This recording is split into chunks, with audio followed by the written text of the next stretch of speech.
The Targaryens, blood of the dragon and the last of old Valyria, were loved by their subjects and admired far and wide as the greatest dynasty in the history of the Western world. But the peace and prosperity of nearly 3 centuries of Targaryen rule was shattered by the usurper, Robert Baratheon, and his band of traitors. House Baratheon owed its very existence to the Targaryens. Was it not Aegon the Dragon himself who elevated the bastard Orys Baratheon in the War of Conquest? And what of the Starks, the Lannisters, the Aarons of the Vale? All had been spared and allowed to keep their lands when Aegon could easily have wiped them out. Centuries later, the usurper and his lackeys repaid Aegon's benevolence with treachery. There are some who dare to claim Robert and his allies had reason to rebel.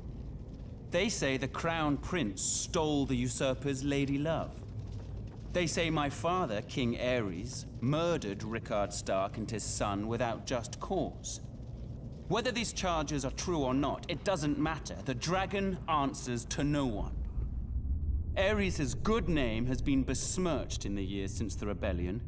He's been called a dangerous madman, a monster, a tyrant that brought his tragic end upon himself.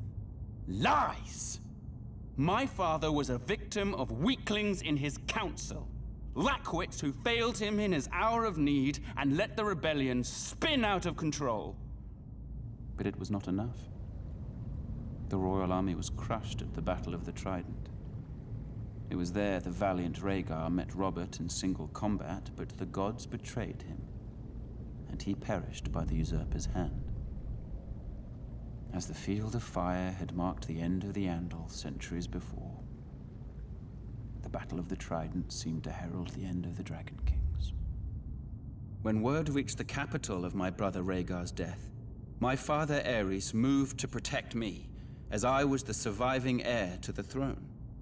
He sent me to the island fortress of Dragonstone, along with my mother, Queen Rhaela, who was great with child. But as my father, my king, Aerys Targaryen, prepared to defend his throne to the bitter end, little did he know of the horrors and betrayals that awaited him and our family.